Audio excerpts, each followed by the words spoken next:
Melbourne singer-songwriter Jason Vorherr has spent decades immersed in the Australian music industry as both a respected touring musician and an emerging voice in the Australian storytelling songwriting.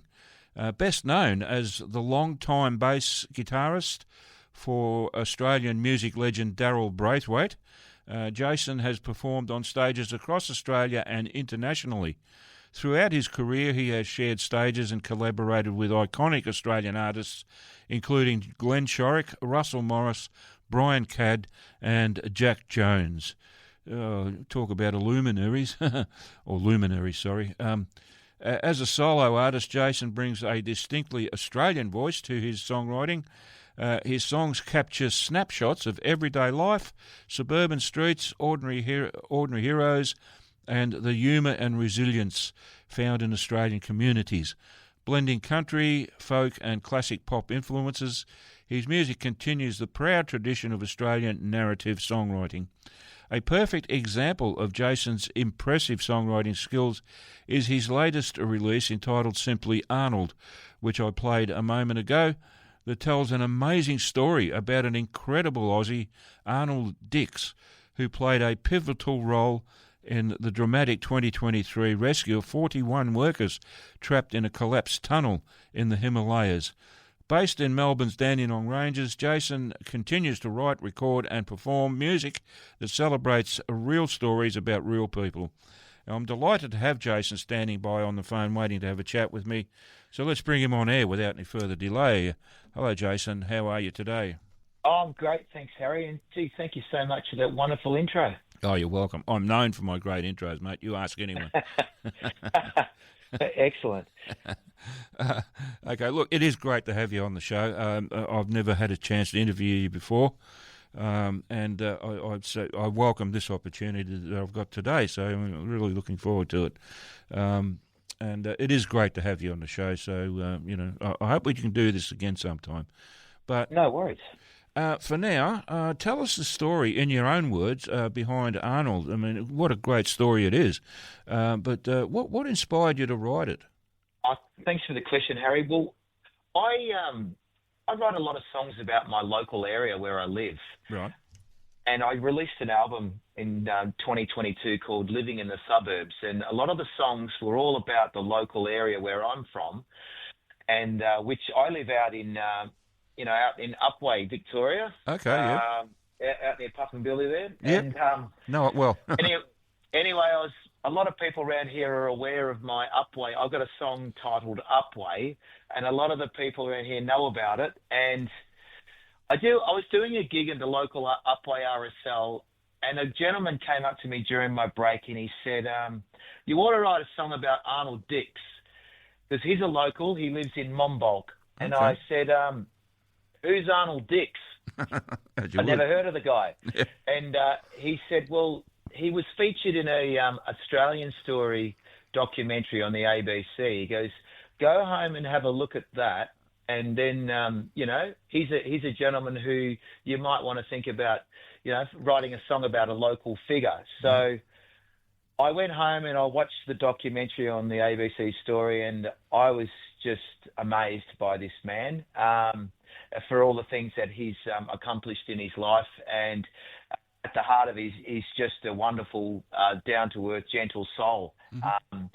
And I thought, well, every day on the news we're presented with people, and they come across in a negative manner, and all we're hearing about is negative news. So I thought, wouldn't it be a nice thing to sort of shine a light on some positivity? So that was the main inspiration behind the song. But so I pretty much based the song on that Australian Story episode, which sort of mentions his life and the things, he started off as a barrister, but then he was also an engineer and a geologist. Wow. And that led him to become an expert in the tunneling world. Okay. And so what would happen is, like, all the great disasters in the world, I'm talking about like 9/11 and things like that, he was actually asked to go over there to inspect the tunnels under the World Trade Center and sort of sort of find out how the people escaped, and so that was his world. That he found his true calling in life, which was to help out in that way, and so that's what led him to get asked to go and help with the rescue of these trapped miners.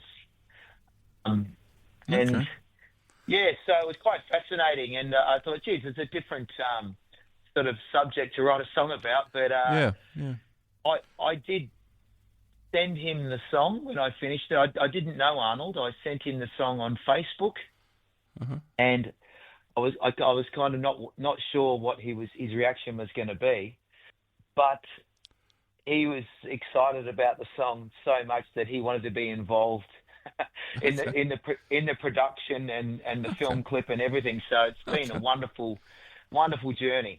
Absolutely, yeah, that sounds great. Yeah, it's not. I mean, it's no surprise, but it is nice to hear that. He was very, very receptive in a positive way. About a song about him, essentially. Yeah. And, well, he had all these ideas that I didn't think about. He said, I think we need a choir in the last chorus. And I'm going, a choir? I didn't even think about that. So he enlisted we got the local community choir involved, and he's the sort of guy that brings people together. Wow, that's amazing. Yeah. Okay, excellent. Now, I don't want to name drop, but another artist that I'm very fond of, and I play a lot of his stuff, is I don't know if you've heard of him, Matt Scullion. Yes, I have. Yes. Okay. Yeah. He writes. Yeah, he writes much in the same vein as this song that you've written about Arnold. He digs up these Australian stories. For example, this kid that rode a horse for 6 weeks from some country town in Victoria all the way up to Sydney because he wanted to be there for the opening of the bridge. When it was open, it could have been more. Could have been 6+ weeks anyway, and and people were coming out along the way, and they were feeding him, and they were putting him up for the night, and feeding his horse, all sorts of stuff. It's just a great story, and I don't want to drag on about it too much, but it strikes me that the stuff that he writes is in the same vein as what you've written here. And it's important, is the point I'm trying to make, because these stories don't see the light of day unless people like you put them out in the public vein. Exactly. Yeah. I've had people contact me that didn't know. Well, I didn't know anything about Arnold, and I've had people who have thanked me for educating them. Yeah. And it's fabulous. I just think it's a wonderful thing. And you're right. Like through the power of music. See, look, you just telling me about Matt Scullion's song. I didn't know anything about this young guy on a horse, so I might go and look that up now. So there's these, like you said, these wonderful stories that more people need to know, and I guess delivering it in a musical sense is a great way to do that. Yeah. I agree, and I recommend go and have a look at Matt Scullion, because he's written several songs like that, including one about the first Aboriginal cricket team that went over to England. Wow. In 1894 or something like that. And that's another amazing story, but I won't labour on about it. But yeah, he's worth checking out. If you're interested in that sort of stuff, and you seem to be. He digs. I don't know where he gets it from, but speaking to him, it's much the same thing. Like people in his audience, a guy will come up and mention something about someone that he's never heard of, and he'll go and research that and then write a song about it. Yeah, fantastic. Which is much the same as what you've done here with Arnold. Yeah. So look, what I'm saying is good stuff. Great job. Thank you. And keep it up. I mean, any time you come across a story like that you can put into music. I mean, I'm no songwriter, right? And I'm in awe of people that can take a story and put it into a 3 or 4 minute song. I reckon that's an enviable talent to have. And I really am awestruck by anyone who can do that and do it well, like in your case, Yeah, well, thank you very much. Appreciate that. Yeah. So, and you're obviously a really good musician too. So, and you're a bass player. Bass players are gold plated as far as I'm concerned. They're just a good one is so hard to come by. In my experience. Yeah, you're right. Well, I started on the bass guitar, and because it looked like the easy instrument to learn, but I soon realised, well, there's a role that you play in a band, Yeah. and I think it's all about understanding that role. Yes. And the guitar players are the ones that seem to get all the attention and all the and all the plaudits and the applause, but they would be nothing without that bass player holding it down for them. So I'm a big bass guitar fan myself. Yeah. And I've got to say, I've learnt the most out of playing bass guitar, playing country music, believe it or not, because really? Yeah. Yeah, I mean, it seems country music, you would think that'd be the easy genre to play bass, and it kind of is to a certain extent, but you really need to listen to the lyrics in the song to know where you are. There's, and it's if you make a mistake playing country music, everybody in the audience can hear it. Absolutely. Absolutely. People they can't hear the bass until you make a mistake. Yeah, that's right. Yeah. Yeah, but no, I'm playing bass tonight. Actually, I've got a gig with a Australian country band called Stars. Oh yeah. Featuring Mick Peeling. Yep. Oh, great stuff. Excellent. Yeah, so I'm playing bass with. Unfortunately, Roger McLaughlin passed away a year ago. Yesterday it was. I think it was, and he was the original bass player, and so I'm pretty much honouring Roger. Oh, good. In this tour that we're doing at the moment. Yeah. Okay. So where's promo the gig? Where is it tonight? The gig's at a venue called the Arco Bar, which is down in Heatherton. We are near Moorabbin there, and I believe there's a few seats available still tonight if people are interested. Okay. We played there last night and the night before in Hepburn Springs. Okay. So this is our third show in a row. So we're nice and well rehearsed. I imagine it would be. Yeah, but it's actually a great lineup. There's three really exceptional guitar players. We've got Jeff Atchison on lead guitar, right. Ed Bates on pedal steel, nice. And another guitar player called Nick Charles on rhythm. So we've got fine guitar players all surrounding me. So yeah, sounds like a great lineup. Who you got on drums? Eric Chess is the drummer, and he was originally from Western Australia in a band called Body Motors back in the 90s, but he's a fantastic player too. The real song guy, if you know what I mean. He's, plays the song for and, yep. Drives it. I appreciate that with a drummer because sometimes drummers like to play drum solos. I absolutely forbid it in my bands. Two things I don't let drummers do: solos and sing. That's it. Yeah, there you go. You've got enough to worry about. Play your drums and leave the rest to us. Yeah, that's right. That's right. Are you a bass player too, Harry? No. I'm one of those guitar players you were talking about. Oh no, that's good. Yeah, I was. I haven't done it for a long time now since I took up my interest in radio because. I lost the love, but that's another story that I won't labour you with. But yeah, look, as far as I'm concerned, in my experience, the rhythm section in any band is king. If you've got a good rhythm section behind you to drive you along, man, that is heaven on a stick. Absolutely, yes.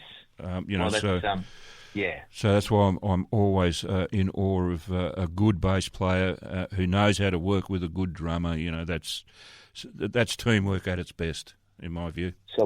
Absolutely. Yep.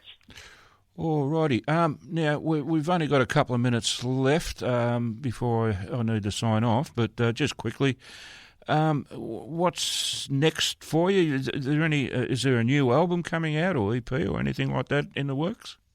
Well, I've just released this single, so I've got about 3 or 4 songs that have been recorded. Okay. All up, I've got about 7 songs. I'm not really as prolific as I'd like to be. Right. I think once I've got 10 songs, I might look at compiling them into an album. Okay. But my last album I really set out to write an album, and this time I've just been doing one song at a time. Mm-hmm. So I don't know. I'll see once I've got 10 songs and see if they kind of fit together as an album, and then I'll release that. But So I'm just recording costs astronomical, as you probably know, and so I'm just trying to save up as much money as I can to get back in the studio and do some more work. I've tried to record from home as well if I can. All right. And then I've got a lot of musician friends who I can call on to come and play on the songs. And they send me files remotely as well, which has been fantastic. I've had great pedal steel guitar players like Shane Riley, for instance. Okay. He'll record stuff from home and send it to me, which is awesome. I love doing that. Great. So So in answer to that question, I hope to have an album out by the end of the year for sure. Oh, I look forward to it. And I'm looking forward to getting my hands on it. That'd be great. Yeah, great. Thank you so much. And chatting with you about it on air when it is released, because I like to promote Aussie artists, good Aussie artists like yourself. So thank you. That's what it's all about. All right, look, I'll sign off. Thank you so much, Jason, for taking the time to have this chat with me on your Sunday afternoon.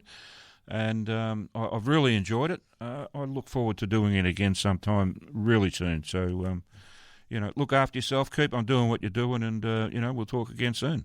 Beautiful, Harry. Thanks so much, mate. I appreciate it. You're welcome, absolutely. And, stay safe, look after yourself and the people you care about, and, we'll catch you down the track. Thank you. All right, bye-bye for now. See you, mate.